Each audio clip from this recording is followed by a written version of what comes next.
Praise the Lord. I'm just having a connection about Isaiah 11:9 we already said. But this whole Isaiah chapter 11 is exactly the characteristic of Jesus who is going to come. But it was prophesied about 725 or 50 years before Jesus. Isaiah. So Isaiah chapter 11, Jesus often referred to Isaiah because maybe in these days you could read chapter 11 and another is chapter 42, Isaiah 42 to 53 at least.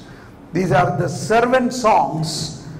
Here also the characteristic of the Messiah is drawn very clearly.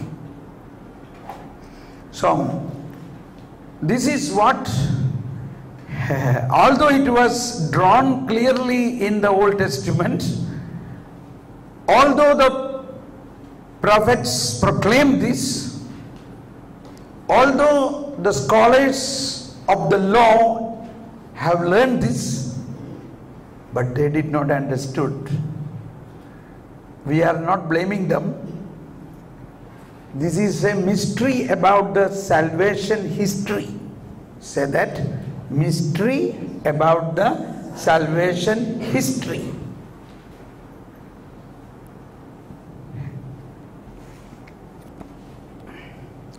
In Catechism paragraph 129, Catechism paragraph, I will be referring often Catechism. You note down, when you get back to your home, if you don't have a catechism, buy one. And this is one important book you all should have. I know all sisters have it in your convent at least, correct? Catechism paragraph 129 says, Christians therefore read the Old Testament in the light of Christ crucified and risen. Christians therefore read the Old Testament in the light of the New Testament, rather in the light of Christ crucified and risen. Interesting. You should not read from Genesis onwards, you should read from Revelation towards back. This is another thing. Whenever I go to a bookstall and I take a book, the first thing I read is the conclusion chapter. What is the conclusion? You try this way. And then you will be really able to know what is the gist of the whole book.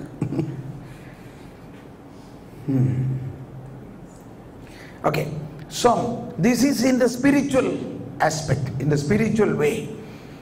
I want to talk more about wisdom, but I am just preparing a ground how this wisdom is to be understood contrary to the normal way of understanding. Now, our normal way of understanding is 1 plus 1 equal to 2. That is how we are formed, our mathematical mind. Our mind is set with a mathematical setting. That is not the setting of the mathematics of the kingdom of God. Today morning somebody was sharing the 10 commandments versus 1 commandment. Which is greater? 10 or 1?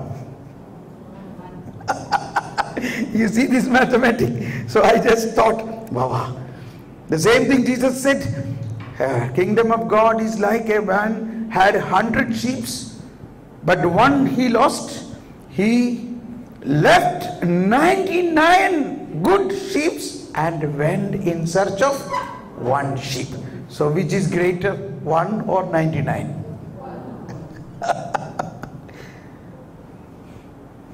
So this is the way of wisdom of God. Wisdom of God. This is our setting. Our whole setting have to change.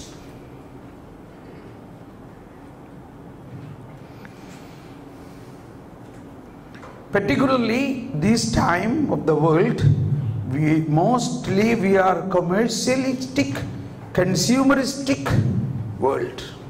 Even, sorry to say, our Christian world, everything. That is because we don't understand the mathematics of the Bible. In another way, the wisdom. So, wisdom, what Jesus gives us, wisdom, what God has, is different. Is completely different. So that is one step when we think about wisdom. See, again, we saw today morning the wise men searching the newborn king. Where they went? They naturally went to the palace of Herod, because normally where the king will be born? In a palace. Although they were wise, although they got so much revelation about the Messiah who is going to be born, a king is going to be born. So naturally, with their common wisdom or human wisdom or worldly wisdom, they went to Herod. And such a great king has no knowledge about such a prophecy. He was shocked. What? In my kingdom, another king is going to be born? Hey, where are the wise men in my court? Where are the priests? Please come. What am I hearing?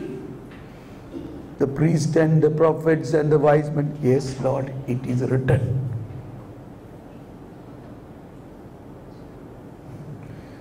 I take a note here.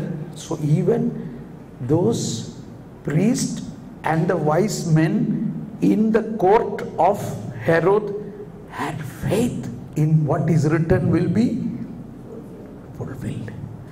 It is written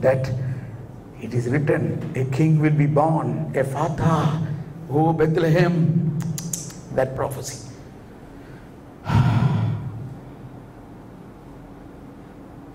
Okay, let me continue into this different understanding of wisdom. So why I am investigating only after the age of 60. I understood little bit about this because my engineering mind was always calculating a logical approach.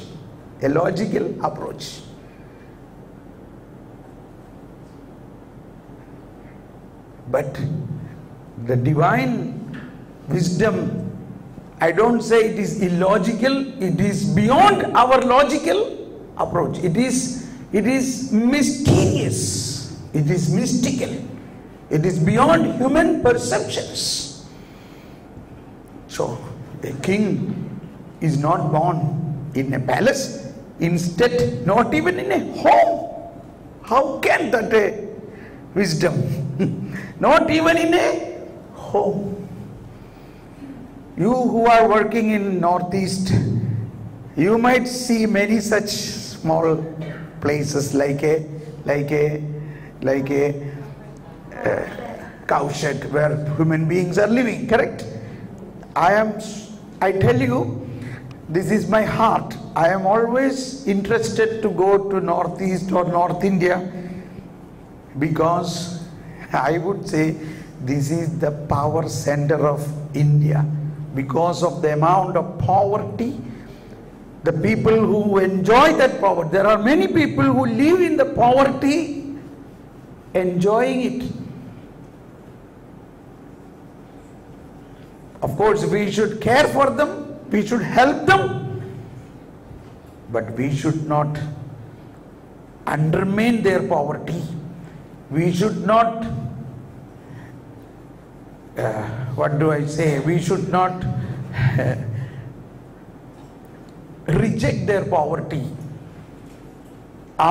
we have a so-called thinking, sorry, maybe I am not criticizing, but I cannot otherwise express. What is our normal thinking? Oh, this man, suppose a man from a rich family come, we treat them in a very good way. Suppose we see a man or a woman or a girl from a poor family come, we may not treat so well.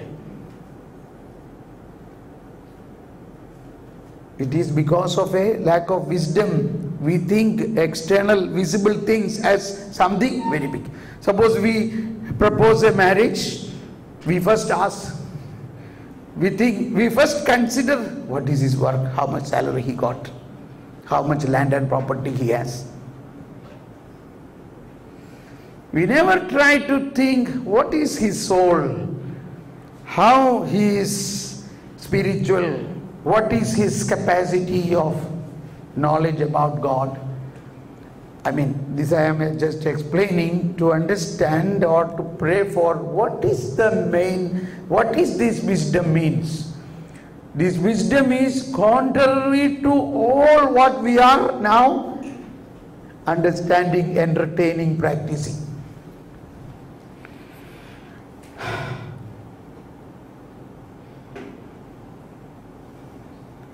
I know a poor sister, a sister from a poor house,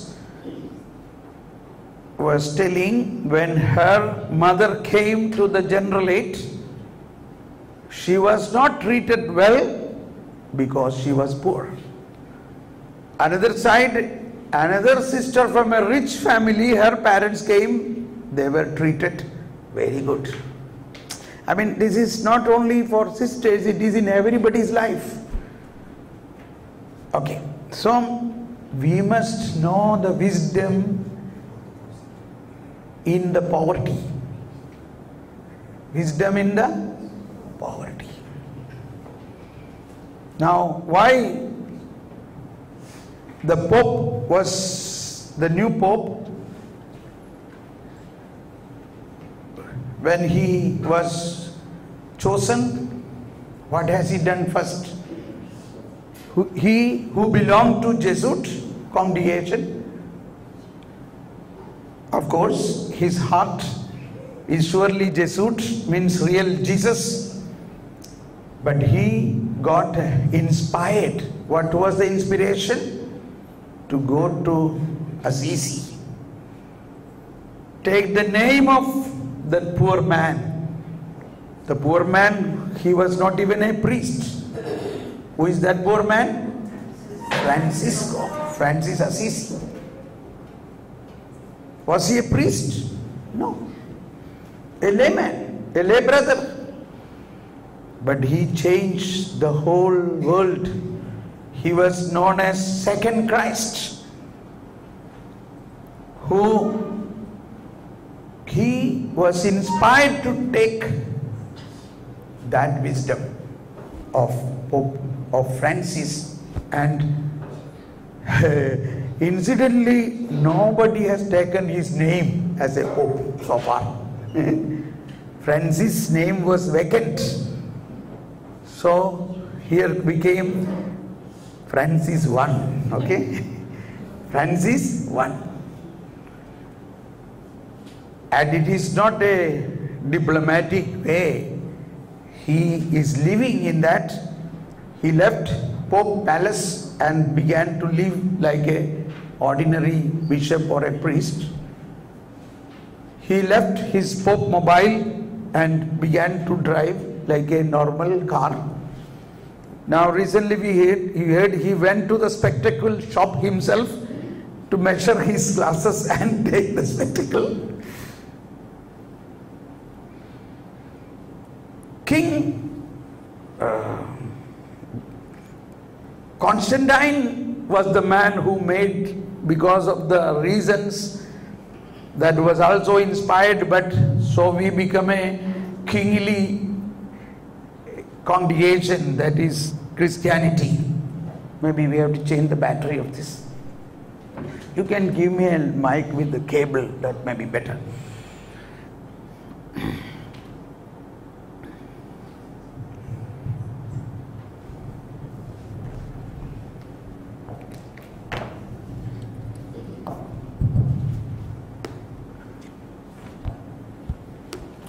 Hello. Okay, good.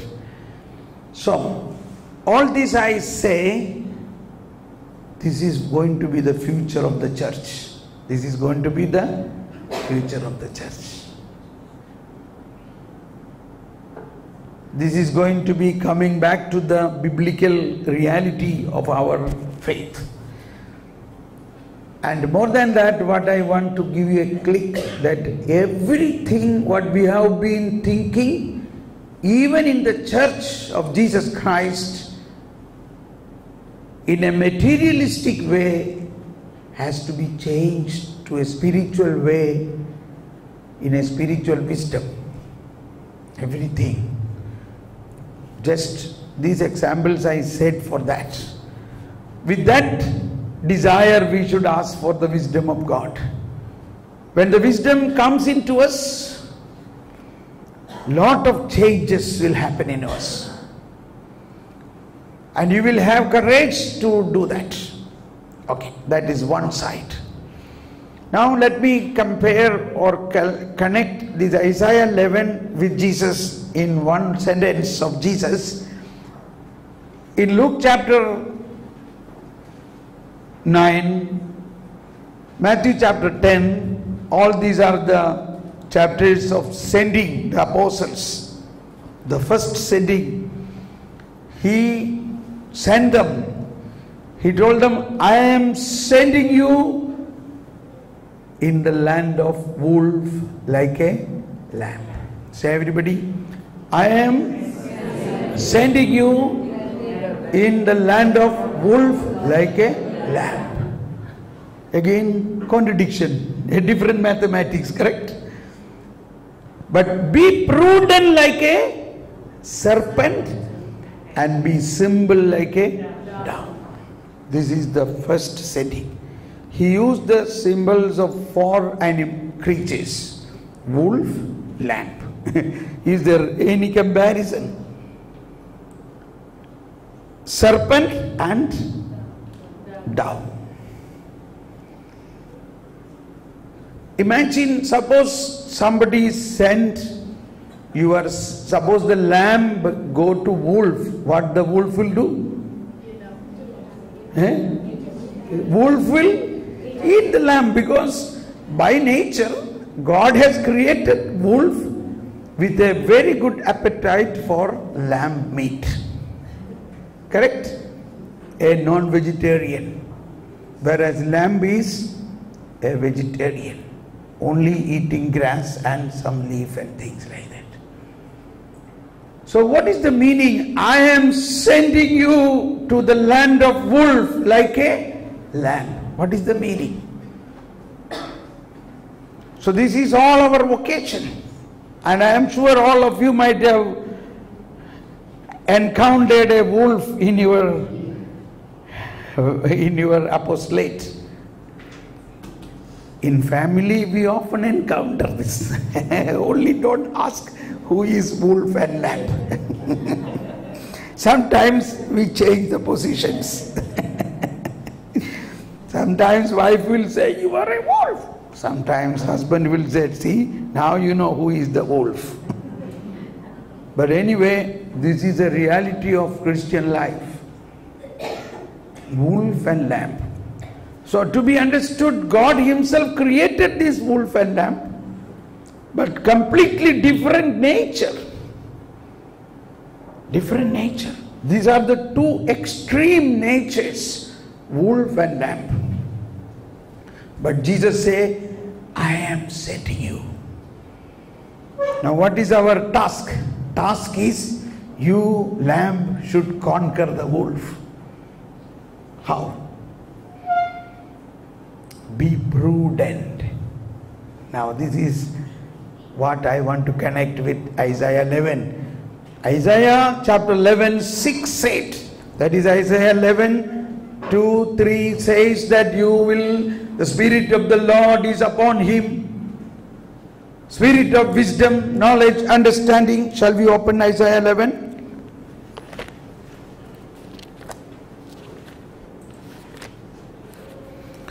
These are the characteristics of the Messiah, which was prophesied in Isaiah The Spirit, Isaiah 11:2 says, the Spirit of the Lord shall rest upon him. Who? The Messiah, the Emmanuel, Jesus who is going to come. So it's written there, word 1 says, but a shoot shall sprout from the stump of Jesse, and from his root a bud shall blossom. I hope you know the meaning of that. A shoot shall sprout from the stump of Jesse. That's about whom? That's about David. First is David. A shoot shall sprout from the stump of Jesse, that is David, and from his roots a bud shall blossom. Who is that? Jesus. So this is the language of prophecy. So Jesus, about the Emmanuel. And then what will happen? The Spirit of the Lord shall rest upon him.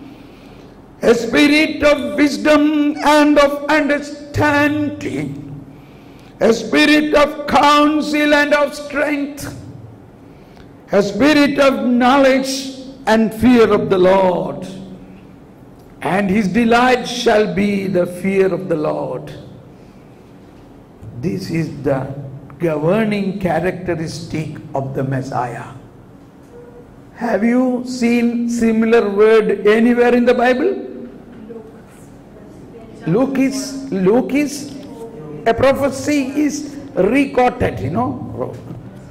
These words are not nobody written as a prophecy, because nobody else possesses this characteristic. Only the Messiah, Emmanuel. And it is based on these points we are having the sacrament of confirmation, empowering us with the wisdom, knowledge, understanding. In the sacrament of confirmation, the bishop pray upon us.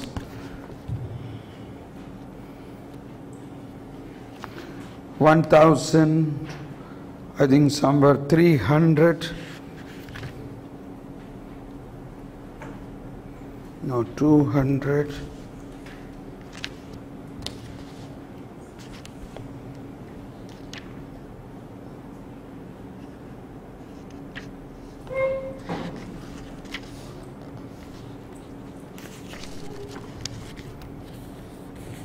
Thousand 286.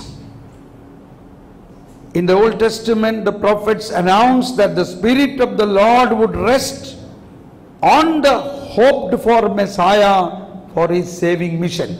1286 teaching about confirmation, the sacrament of confirmation. The descent of the Holy Spirit on Jesus at his baptism by John was the sign that this was he who was to come, the Messiah, the Son of God. He was conceived of the Holy Spirit.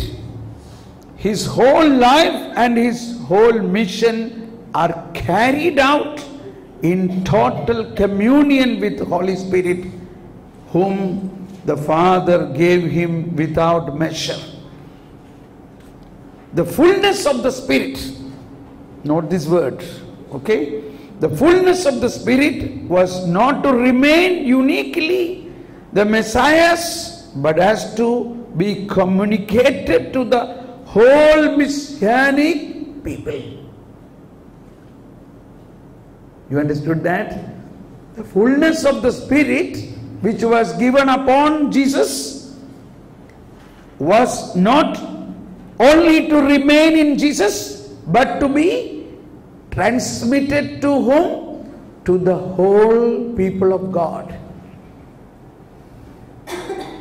Is it already happened?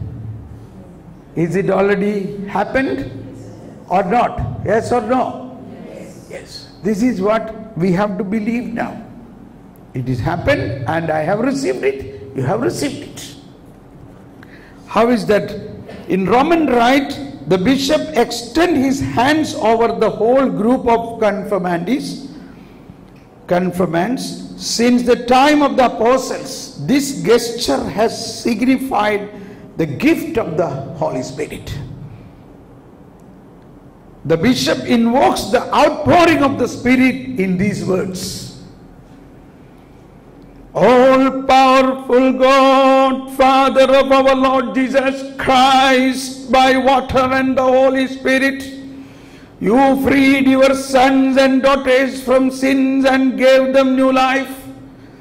Send your Holy Spirit upon them to be their helper and guide. Give them the spirit of wisdom and understanding, the spirit of right judgment and courage, the spirit of knowledge and reverence. Fill them with the spirit of wonder and awe in your presence. We ask this through Christ our Lord. Say amen. Amen. Yes. I tell you, in this process, we are to renew, means we have to rediscover what have we received in the baptism, what have we received in the confirmation.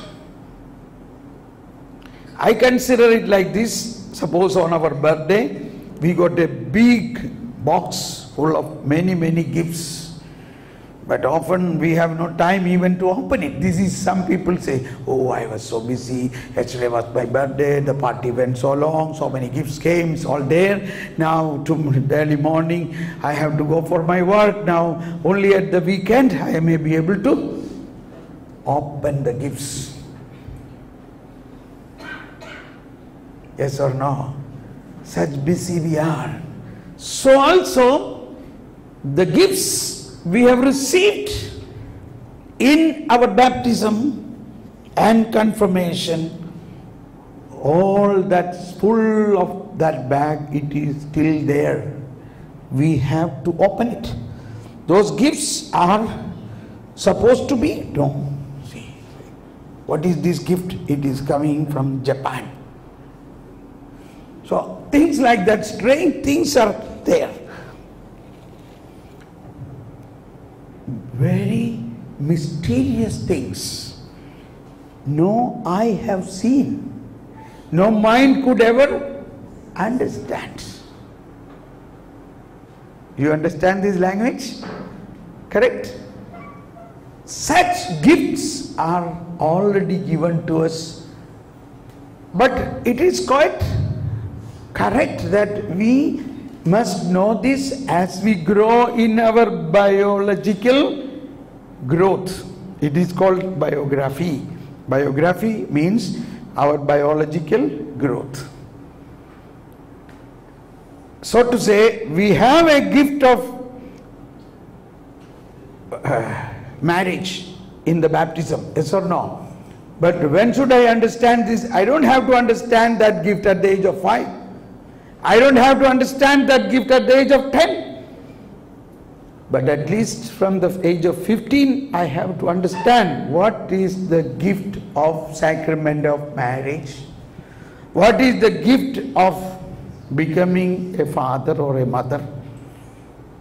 So also, it was a gift of a religious life.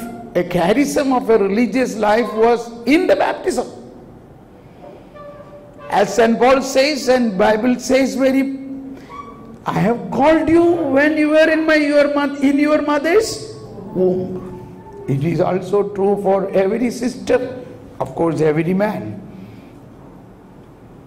But that call, although God has called you and the gift was in the packet of your baptism, but you have come to know about it. Now today we heard from Father Frank speaking. He was working in a 5-star hotel as a chef. And then when he had a situation to encounter a word of God and the preaching and the Holy Spirit, he realized that is not my call, or there is a call within the call. I was an engineer, but at the age of 40, I was encountered with the Holy Spirit and the word of God, and I realized there is a call within my call. I am a family man. I was up to that time thinking preaching the gospel is the work of sisters and the priests. But only at the age of 40, I realized every baptized person has a duty to proclaim. I said duty and task. Unless he do that, his baptismal fountain is not opened up. It remains like a Dead Sea. I see this comparison of the Dead Sea and the Sea of Galilee. You can see behind your Bible a map showing both the seas and the Holy Land. Why? In the middle you will see River Jordan. River Jordan gives water to the Dead Sea and the Sea of Galilee. But why one is dead? Why other one is full of life? Reason is Dead Sea is below sea level, so there are no outlets. There are no outlets. Water go there, it is stagnant. The stagnant water becomes so thick, it is not producing life, it is dead. Whereas Sea of Galilee has many outlets. As soon as water flow into Sea of Galilee, it flows out through small rivers and other small streams. So there is always fresh water. Because there is fresh water, there are lot of life, and all the fishing, all these miracles and fishing took place where? Around the Sea of Galilee. It's a simple understanding I had what type of Christian I am. 40 years back, up to the age of 40, I was a very good Christian, but like a Dead Sea. I receive water, but not water is going out. No water is poured out. But after that moment, when I encountered this mystery of the Holy Spirit, when I realized through baptism God has given me so many gifts, and when the Holy Spirit activated these gifts, my baptismal fountain became so strong, I began to give this to others. I began to give this to others like Sea of Galilee, full of life. Full of life. You know, normally there is another retreat I preach, is a 9 days long retreat. This is actually a 9 days program, but it is difficult for 9 days to get the house, but we are squeezing it into 4 or 5 days. Now can you imagine 9 days I am standing like this morning to evening and preaching? Is it a good giving or not? 9 days. I don't know why, how it is happening. The Lord is doing. I am not a priest. I am not a nun, so to say, religiously called, but I am a believer. I am a believer. And Jesus said, believers will have these signs. They will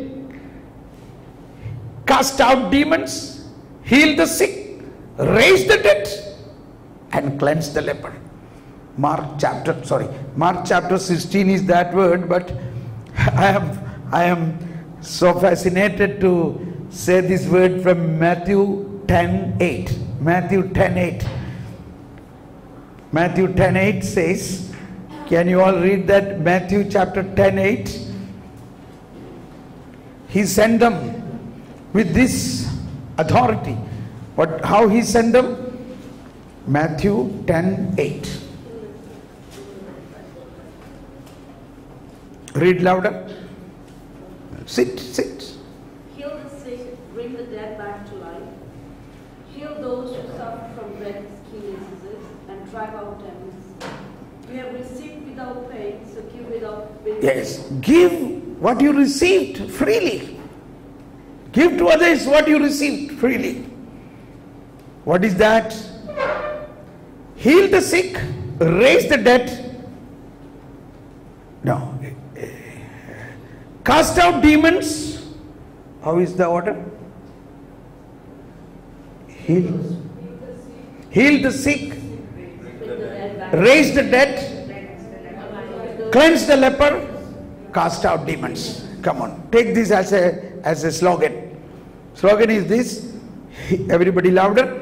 Heal the sick, raise the dead, cleanse the leper, cast out demons.